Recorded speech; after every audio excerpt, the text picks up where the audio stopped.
नमस्कार, business plus television HD को news bulletin business टुडेमा स्वागत छ। म रसिला कार्की। सुरुमा हेडलाइन्स।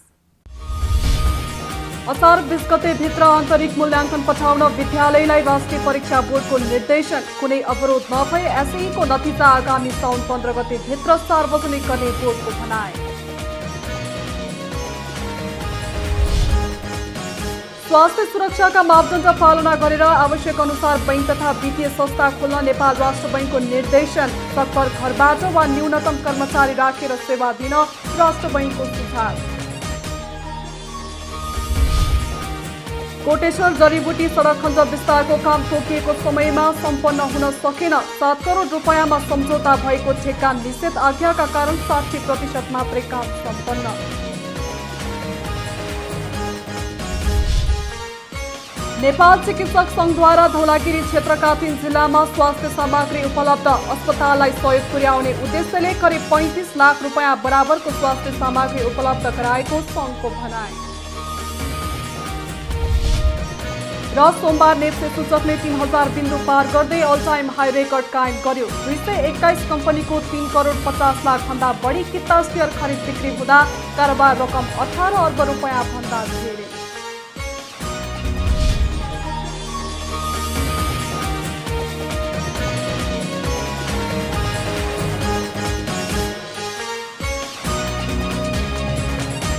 बिजनेस टुडेको सुरुमा एसईमा सहभागी हुन आवेदन दिने विद्यार्थीको असार 20 गते भित्र आन्तरिक मूल्याङ्कन पठाइसक्नुपर्ने सम्बन्धी समाचार। माध्यमिक शिक्षा परीक्षा एसईमा सहभागी हुन आवेदन दिने विद्यार्थीको असार 20 गते भित्र आन्तरिक मूल्याङ्कन पठाइसक्नुपर्ने भएको छ। राष्ट्रिय परीक्षा बोर्डले विद्यार्थीको मूल्याङ्कनका लागि आवश्यक पर्ने कार्यविधि आइतबार पारित गर्दै असार 20 गतेसम्ममा सबै विद्यालयले आफ्ना विद्यार्थीको परीक्षाको नतिजा पठाउने समय सीमा निर्धारण गरेको हो। आन्तरिक मूल्याङ्कन जिल्ला समन्वय इकाइ कार्यालयमा पठाउनु पर्ने भएको छ। विद्यालयले पठाएको आन्तरिक मूल्याङ्कन र जिल्लाका सबै विद्यार्थीको अभिलेख रुजु गरी असार मसान्तभित्र समन्वय समितिले राष्ट्रिय परीक्षा बोर्डमा पठाइसक्नु पर्ने भएको छ। असार अन्तिमसम्ममा सबै जिल्लाबाट अभिलेख आए त्यसको 15 दिनभित्र एसई को अन्तिम नतिजा प्रकाशन गर्ने र प्रमाणपत्र जारी लगायतको काम बोर्डले गर्ने भएको छ। कुनै अवरोध नभए बोर्डले एसई को नतिजा आगामी साउन 15 भित्र पूरा सार्वजनिक गर्न सक्ने र भदौदेखि कक्षा 11 को पढाइ सुरु गर्न सक्ने गर्ने गरी बोर्डले नतिजा प्रकाशनको तयारी गरेको जनाएको छ। बोर्डले विद्यार्थीको आन्तरिक मूल्याङ्कन गर्न मुख्य विषय शिक्षकहरूलाई जिम्मेवार बनाउँदै विद्यालयका प्रधानाध्यापक, वरिष्ठ शिक्षक, अङ्ग्रेजी, गणित र विज्ञान शिक्षक गरी 5 जना सम्मिलित 5 सदस्यीय समिति बनाएर उनीहरूले गरेको हस्ताक्षर सहितको अन्तिम मूल्याङ्कनलाई आधार मानेर नतिजा सार्वजनिक गर्ने भएको छ। गत वर्ष प्रधानाध्यापक एक्लैले गरेको र जथाभावी नम्बर हालेर पठाएको गुनासो आएपछि यसपटक 5 सदस्यीय समिति बनाउने निर्णय गरेको हो। नेपाल राष्ट्र बैंकले स्वास्थ्य सुरक्षाका मापदण्ड पालना गरेर आवश्यकता अनुसार बैंक तथा वित्तीय संस्था खोल्न निर्देशन दिएको छ। यसअघि फरक दिन फरक ठाउँमा कोटा तोकेर सेवा दिइरहेका बैंक तथा वित्तीय संस्थाका शाखा अब आवश्यकता अनुसार खुला गर्न पाइने भएको छ। तर नजिकै रहेका 2 वा 2 भन्दा धेरै शाखा खोल्नुको साटो एउटै शाखाबाट सेवा दिन राष्ट्र बैंकले सुझाव दिएको छ।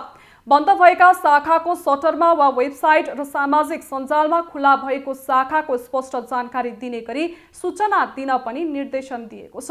बैंक तथा वित्तीय संस्थाले आफ्नो व्यावसायिक निरन्तरतालाई उच्च प्राथमिकतामा राखेर सकभर घरबाटै काम गर्न र कार्यालयमा पनि न्यूनतम कर्मचारी राखेर सेवा दिन राष्ट्र बैंकले निर्देशन दिएको छ।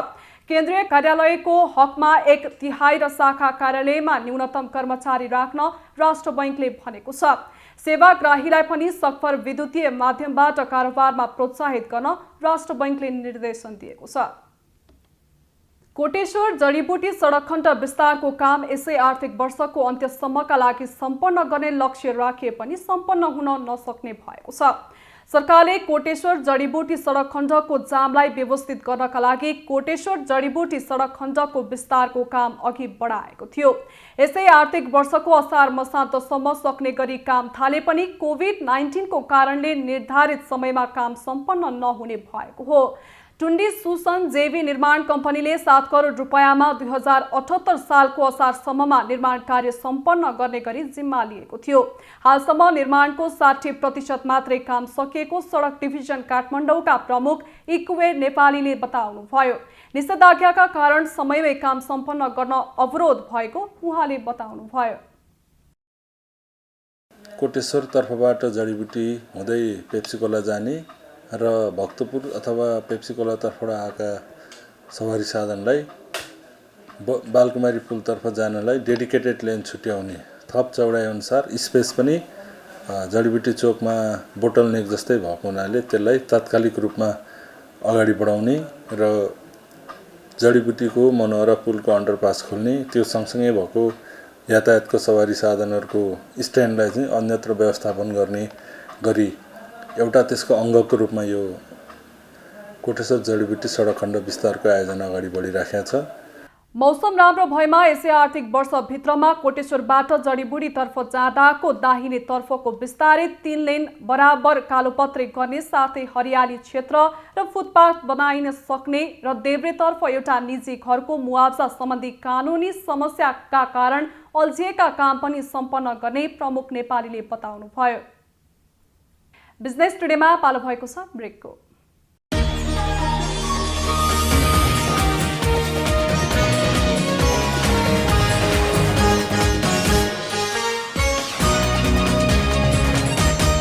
बिजनेस टुडेमा पुनः स्वागत छ। अब बाँकी समाचार। खोटाङमा कोरोना भाइरसको संक्रमण समुदाय स्तरमा फैलिएसँगै देश तथा विदेशमा रहेका खोटाङवासीले स्वास्थ्य सामग्री सहयोग जुटाउन थालेका छन्। अक्सिजन पठाऊ आफन्तको ज्यान बचाऊ अभियान मार्फत आवश्यक सामग्री सङ्कलन भएको छ। एक रिपोर्ट। कोरोना भाइरसको संक्रमण समुदाय स्तरमा फैलिएपछि रोकथामका लागि खोटाङमा सामूहिक सहयोग संकलन कार्यक्रम सञ्चालन गरिएको छ। अक्सिजन पठाऊ आफन्तको ज्यान बचाऊ भन्ने नारा लिएर स्वदेश तथा विदेशबाट सहयोग संकलन अभियान सञ्चालन गरिएको हो। स्वदेश तथा विदेशमा रहने खोटाङवासीबाट संकलन भएको 11,46,200 रुपैयाँ बराबरको स्वास्थ्य सामग्री जिल्ला स्वास्थ्य कार्यालय खोटाङलाई हस्तान्तरण गरिएको छ। आर्थिक स्रोत भनेको बेलायतवासी सम्पूर्ण नेपालीहरू बच्चादेखि वृद्धसम्मका नागरिकहरूले आफ्नो गाँस काटेर जोगाएर जिल्लावासीका लागि सहयोगको रूपमा आफ्नो गोजीबाट संस्थाको माध्यमबाट खोटाङ समाजसेवा बेलायत संस्थाको माध्यमबाट प्रदान गरिएको हो।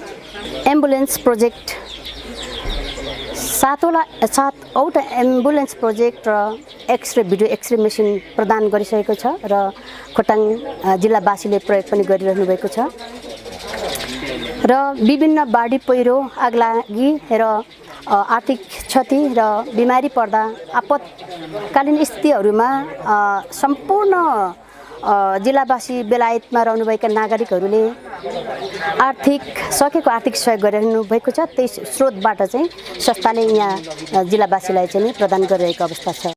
अभियानकर्मीले सामूहिक रूपमा यसरी नै रकम सङ्कलन गरेर यसअघि जिल्लामा 7वटा एम्बुलेन्स र भिडियो एक्सरे मेसिन सहयोग गरेका थिए। जिल्लामा रहेका सामाजिक अभियन्ता लगायत सबैको सहयोगमा कोरोना संक्रमण विरुद्ध लड्न सहज भएको जिल्ला जनस्वास्थ्य प्रमुख पुण्य प्रसाद सिगदेल बताउनुहुन्छ। वास्तवमा खोटाङ सेवा समाज युकेले बहुत धेरै सराहनीय काम गरेको छ। आफू युकेमा बसेर युकेमा चाहिँ युकेका नेपाली जनताहरूको खोटाङवासीहरूको एउटा आफ्नो छाक काटेर पनि खोटाङको चाहिँ माया ममता आफू जन्मेको आफू हुर्केको र आफ्नो ठाउँलाई जुन स्मरण गरेर यहाँको चाहिँ आमा बुवा दाजुभाइ तथा दिदीबहिनीहरूलाई कोरोनाको कहरबाट केही भए पनि राहत दिउँ भन्ने उद्देश्यले उहाँहरूले लगभग 12 लाखको सामग्री आज मात्रै हस्तान्तरण गर्नुभएको छ स्वास्थ्य कार्यालयलाई। यो स्वास्थ्य कार्यालयले धेरै धेरै धन्यवाद दिन चाहन्छ र मेरो व्यक्तिगत तर्फबाट र स्वास्थ्य कार्यालयको तर्फबाट पनि उहाँहरूलाई म आभार व्यक्त गरेर धन्यवाद दिन चाहन्छु। कोरोनालाई परास्त गर्न जसरी खोटाङवासी एक ठाउँमा उभिए उसै गरी हाम्रो समाजमा आइपर्ने विभिन्न अप्ठ्याराहरूमा सबैले एकजुट भएर सामना गरेमा सहजै समाधान हुने थियो कि? खोटाङ सहकर्मी सञ्जीव राईको रिपोर्ट। नेपाल चिकित्सक संघले धौलागिरी क्षेत्रका 3 जिल्लामा 3 दर्जन अक्सिजन कन्सन्ट्रेटर सहित स्वास्थ्य सामग्री उपलब्ध गराएको छ। अब बागलुङ, पर्वत र म्याग्दीका कोरोना संक्रमितको उपचारमा थप सहज हुने भएको छ। एक रिपोर्ट। नेपाल चिकित्सक संघले बागलुङ, पर्वत र म्याग्दीको लागि 12 थानका दरले अक्सिजन कन्सन्ट्रेटर, पिपी र अन्य स्वास्थ्य सामग्री दिएको छ। अस्पताललाई सहयोग पुर्याउने उद्देश्यले चिकित्सक संघले करिब 35 लाख रुपियाँ बराबरको स्वास्थ्य सामग्री दिएको हो। अक्सिजन कन्सन्ट्रेटेड लगायतका सामग्री जिल्लाको धौलागिरी अस्पताल, बागलुङ नगरपालिकाको आइसोलेसन केन्द्र, पैयुपाटा, नारायणी स्थान, अमलाचौर, गलकोट प्राथमिक स्वास्थ्य केन्द्र र बुर्तिबाङ प्राथमिक स्वास्थ्य केन्द्रबाट प्रयोगमा आउनेछन्। संघले नेपाल पत्रकार महासंघ मार्फत स्वास्थ्य सामग्री समेत सहयोग गरेको छ। यता म्याग्दीको लागि आएका अक्सिजन कन्सन्ट्रेटेड म्याग्दी अस्पताल र ग्रामीण क्षेत्रका स्वास्थ्य संस्थामा प्रदान गरी सकिएको छ। बागलुङ सहकर्मी सुभाष आचार्यको रिपोर्ट। बिजनेस टुडेमा पालो भएको छ ब्रेकको।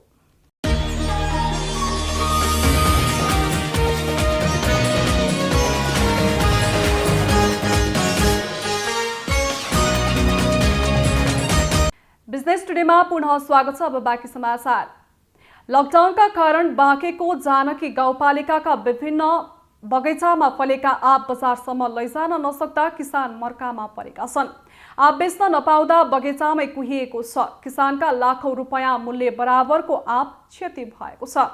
एक रिपोर्ट। बाँकेको जानकी गाउँपालिकामा फलेका आँप बगैँचामा नै कुहिन थालेका छन्। कोरोना संक्रमण नियन्त्रण गर्न भन्दै गरिएको लकडाउनले सवारी नचल्दा व्यापारीहरू आँप किन्न बगैँचासम्म जान सकेका छैनन्। सरकारले कृषिजन्य उत्पादन ढुवानीका सवारी साधन तथा मजदुरलाई काम गर्ने वातावरण तयार भएको भनिए पनि त्यसो हुन नभएको किसानको गुनासो छ। लकडाउनबाट आफूहरू निकै पीडित भएको भन्दै सरकारले सहज वातावरण बनाउन र उचित क्षतिपूर्ति दिनुपर्ने समेत किसानको माग छ। कोरोनाले गर्दाखेरि यति मान्छे समस्या छ हामीलाई र कोरोनाले गर्दाखेरि तपाईँको यो बजार लानलाई पनि समस्या, बेच्नलाई पनि समस्या परिरहेको छ। अहिले हामीले चाहिँ टिपेर चाहिँ अलिक स्टोर छ। अहिले गएको सालमा हामीले चाहिँ लगानी आफ्नो व्यक्तिहरू लगानी लगाएको छौँ। कति लगानी लगाएको छौँ भनेपछि हजुरको लगभग 20 लाख खर्च भइरहेछ हाम्रो बगियाको। ल 50 लाखको ठेक्का हो, 20 लाख हामीले व्यक्तिगत खर्च गरेछौँ र नेपाल सरकारबाट हामीले चाहिँ केही अनुदान पाएको पनि छैनौँ। किसानलाई आवश्यक पर्ने मल, बिउ, बिरुवा, औजार लगायतको सामग्री गाउँपालिकाले उपलब्ध गराउँदै आएको छ। तर बजार व्यवस्थापनमा भने कसैले चासो दिएको देखिँदैन। जानकारी पाएको भए सायद हामी जान्थ्यौँ होला। अब विभिन्न कारणले हामी पनि समय नपाएको हुनसक्छ होइन।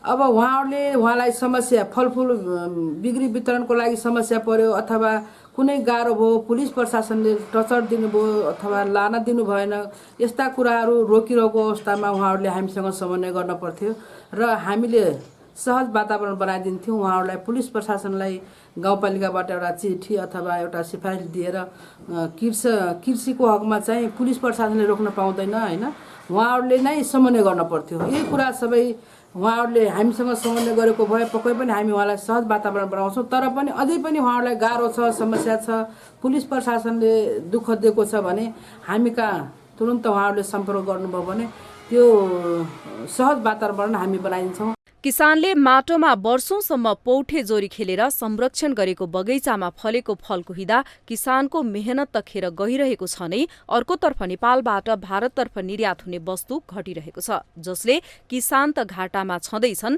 सरकारलाई समेत व्यापार घाटा बढिरहेको छ। यसतर्फ सम्बन्धित निकायको ध्यान जान जरुरी छ। बाँके सहकर्मी रविन्द्र घिमिरेको रिपोर्ट। लकडाउनले चितवनमा रहेका चेपाङ समुदायलाई दैनिक गुजारा चलाउन अप्ठ्यारो परेपछि खाद्य सामग्री सहयोग जुटाउन थालिएको छ। अभियान कर्मीहरू खाद्य सामग्री लिएर चेपाङ बस्ती पुगिरहेका छन्। एक रिपोर्ट। चितवनको इच्छा कामना गाउँपालिका वडा नम्बर 1 हात्तीवाङका 710 सीमान्तकृत चेपाङ परिवारको बसोबास रहेको छ। लकडाउनका कारण उनीहरू भोकै परेका खबर सार्वजनिक भएपछि राहत बाँडिएको छ। कमजोर आर्थिक अवस्था र न्यून जीवनस्तरका भएका उनीहरूलाई सामाजिक अभियन्ताहरूले चामल, दाल, नुन, तेल लगायतको 12 लाख रुपियाँ बराबरको खाद्यान्न वितरण गरिएको छ। अहिले बाँडिएको खाद्यान्नले उनीहरूलाई गरिब महिनालाई पुग्नेछ। चेपाङहरू आफ्नो जग्गा जमिन नभएर खाद्यान्न सङ्कटमै बाँच्दै आएका छन्। अभियान कर्मीहरूको सहयोगले चेपाङ समुदायमा खाद्यान्न अभाव हुन नदिन महत्त्वपूर्ण सहयोग पुग्ने गाउँपालिका प्रमुख गीता कुमारी गुरुङ बताउनुहुन्छ। 1 महिनाभन्दा बढी चाहिँ कोरोना भाइरसको कारणले लकडाउन हुँदै गर्दा अब नागरिकलाई खानलाई समस्या पर्यो होला। उनीहरूलाई चाहिँ घरमा बस्दा बस्दा काम नपाएपछि मजदुर गरेर खानेलाई बिहान बेलुका छाक टार्न गाह्रो होला भन्ने हिसाबले हामीले विभिन्न सङ्घ संस्थाहरूसँग कोर्डिनेसन गरेर उनीहरूलाई बिहान बेलुका छाक टार्नको लागि पनि खाद्यान्नको पनि व्यवस्थापन गर्नलाई कोर्डिनेसन गरेर हामीले अगाडि बढिरहेका छौँ। खाद्यान्न सहयोगले चेपाङ समुदायमा हुन सक्ने खाद्यान्न सङ्कट केही समयको लागि टरेको स्थानीयको भनाइ छ। यो ठाउँ भनेको अलिकति होइन विगत ठाउँ, अब अहिलेको सङ्कटकालको अवस्थामा गाडी अब त्यही नै रासन पासन बजारबाट चाहिँ खरिद नभएको कारणले गर्दा अलिकति थोरै कम गरेर पनि होइन माना खान्छु भन्दाखेरि 5 मुठी खाने होइन 5 मुठी खाने ठाउँमा 2 मुठी खाएर पनि बस्नु पर्यो नि तपाईँको।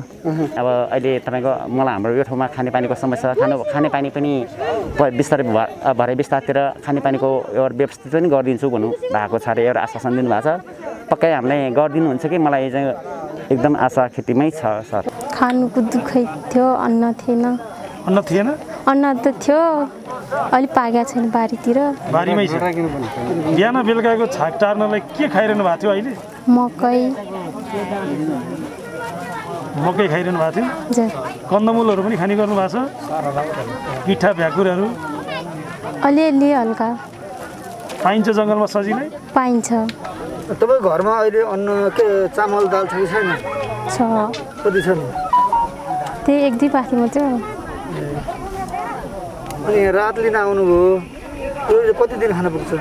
हामी जम्मा 2-3 जना परिवार हो, पुग्छ 2 महिनालाई। 2 महिना पुग्छ? हजुर। आफ्नो जग्गा जमिन नभएका चेपाङ परिवारले चाहेर पनि खेती किसानी गर्न पाएका छैनन्, जसले गर्दा उनीहरू अरूले दिएमा मात्रै खाना खान पाउने अवस्थामा छन्। यो समस्या दीर्घकालीन समाधानको लागि सरकारले तत्कालै उपाय अपनाउनु पर्ने देखिन्छ। चितवन सहकर्मी सन्तोष बस्ताकोटीको रिपोर्ट। सोमबार नेप्से सूचकले अल टाइम हाई रेकर्ड कायम गरेको छ। यस्तै नेप्से सूचक 42.72 अङ्कले बढेर 3205.83 अङ्कमा पुगेर बन्द भएको हो। यो नेपाली पुँजी बजारको इतिहासमै उच्च बिन्दु हो। सोमबार 221 कम्पनीको 1,75,411 पटकको कारोबारमा 3,50,27,000 भन्दा बढीको किता सेयर खरिद बिक्री भएको छ। साताको दोस्रो कारोबार दिन 18,88 रुपैयाँ भन्दा धेरैको सेयर खरिद बिक्री भएको छ। अघिल्लो दिनभन्दा केही कम भए पनि समग्रमा यो कारोबार रकम पनि निकै राम्रो हो। त्यसैगरी यस दिन खरिद बिक्री रकमका आधारमा 62,69 लाख रुपैयाँ भन्दा बढी सहित Arun valley hydro power company अग्रस्थानमा रहेको छ। बुलेटिनको अन्त्यमा अहिलेसम्मका हेडलाइन्स। असार 20 गते भित्र आन्तरिक मूल्याङ्कन पठाउन विद्यालयलाई राष्ट्रिय परीक्षा बोर्डको निर्देशन। कुनै अवरोध नभए एसईको नतिजा आगामी साउन 15 गते भित्र सार्वजनिक गर्ने बोर्डको भनाइ। स्वास्थ्य सुरक्षाका मापदण्ड पालना गरेर आवश्यक अनुसार बैंक तथा वित्तीय संस्था खोल्न नेपाल राष्ट्र बैंकको निर्देशन। सकभर घरबाट वा न्यूनतम कर्मचारी राखेर सेवा दिन राष्ट्र बैंकको सुझाव। कोटेश्वर जडीबुटी सडक खण्ड विस्तारको काम तोकिएको समयमा सम्पन्न हुन सकेन। 7 करोड रुपैयाँमा सम्झौता भएको ठेक्का निषेध आज्ञाका कारण 60% मात्रै काम सम्पन्न।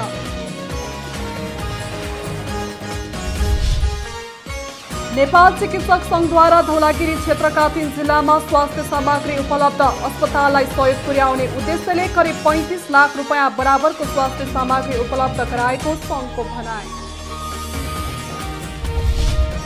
र सोमबार नेप्से सूचकले 3000 बिन्दु पार गर्दै अल टाइम हाई रेकर्ड कायम गर्यो। 221 कम्पनीको 3,50,00,000 भन्दा बढी किता सेयर खरिद बिक्री हुँदा कारोबार रकम 18 अर्ब रुपैयाँ भन्दा धेरै।